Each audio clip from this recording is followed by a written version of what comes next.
we still haven't heard much from their proxy organizations, the Houthis in Yemen, the Iraqi militias, the Hezbollah in Lebanon. And these are powerful forces that can trigger a war, a regional war. And this is the problem here. So it is possible that there's significant consequences due to this strike. It may again trigger a regional war, which could be absolutely devastating. Is the world safer now than it was a few hours ago? I think so, but this is the big but here. This is just, we're only in the initial hours here of this strike, these strikes rather. I think we need to make sure what happened, what was destroyed, if at least verify if these sites were indeed destroyed, because that's important here. Now we hope, I think many of us, especially here in the United States, hope that that the United States that the military was successful here in striking and obliterating these targets, essentially. But again, we're in the initial hours of this attack. But we're hopeful. I think there's going to be success here. That's interesting. So just on that, Iran's nuclear energy organization says the country's nuclear development would not be stopped by these attacks on infrastructure and research facilities. So as you say, we really do await, I suppose, confirmation either way. Trump says these sites were completely obliterated.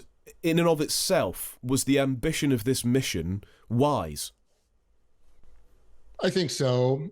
I think Iran has demonstrated, not just in the last year or two, but for many years now, through its network of clients in the region, its proxy organizations, namely Hezbollah, for example, in Lebanon, that they have ambitions, malign ambitions, essentially, effectively.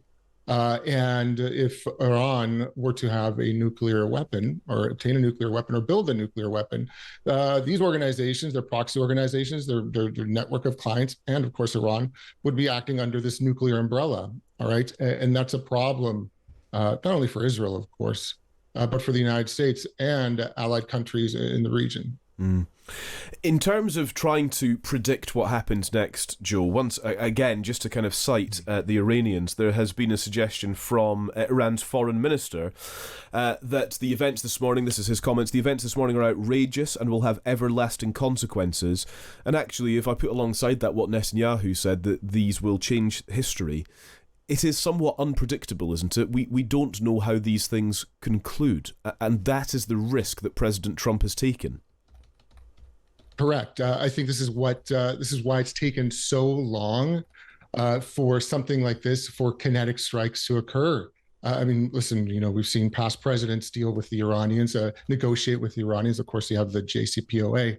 And there's a lot of fear that a strike against Iran, whether it's Israeli or whether it's the United States or in combination, would trigger a regional war. All right. And we were talking about a little bit earlier, we touched on it a little bit earlier, that we know that Iran has already started attacking, has responded to Israel already in the last minutes. And of course, we still haven't heard much from their proxy organizations, the Houthis in Yemen, the Iraqi militias, the Hezbollah in Lebanon. And these are powerful forces that can trigger a war, a regional war. And this is the problem here. So it is possible that there's significant consequences due to this strike. It may again trigger a regional war, which could be absolutely devastating. One of the considerations there, Joe, as well, is that the proxies that you mention may not always operate with clear or direct instruction, I suppose.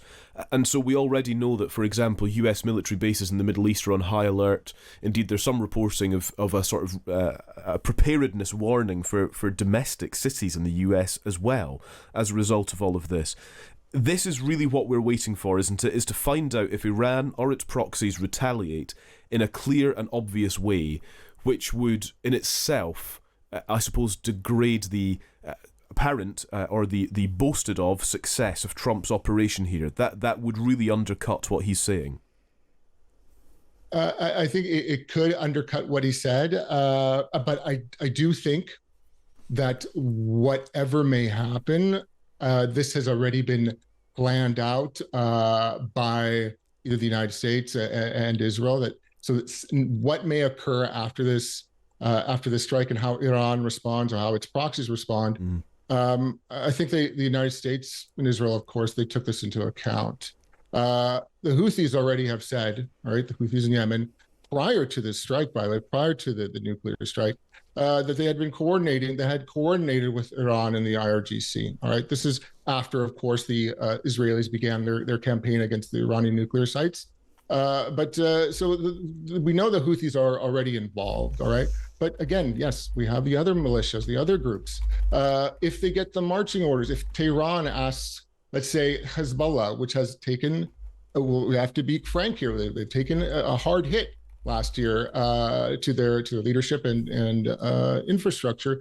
Will Hezbollah, if they received orders from Tehran to involve itself in a war, would they involve themselves in attacking Israel?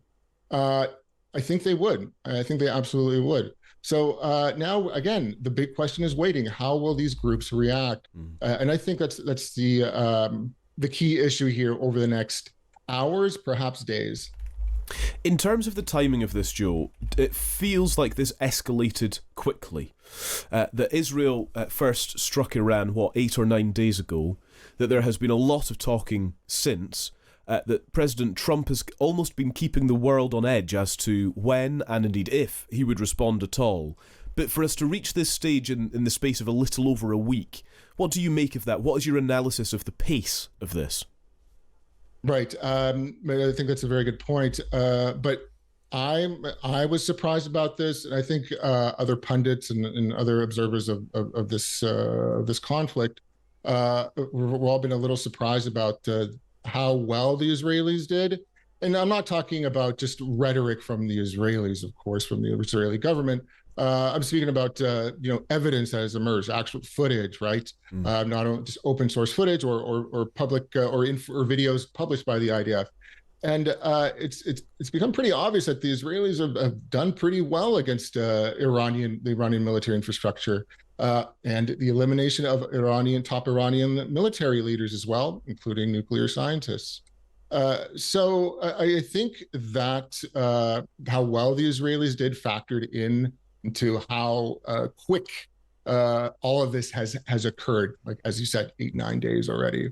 But the problem here is this: the Israelis, they couldn't wait much longer. Why is that? Because they have only a certain amount of interceptors, all right, interceptors to deflect or destroy incoming Iranian ballistic missiles, cruise missiles, or drones, all right. That's the problem here.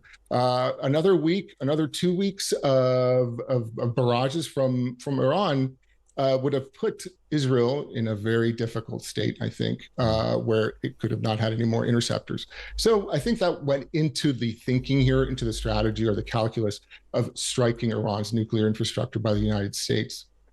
So if something needed to be done, it needed to be done now. I don't think Israel could wait much longer, to be quite frank.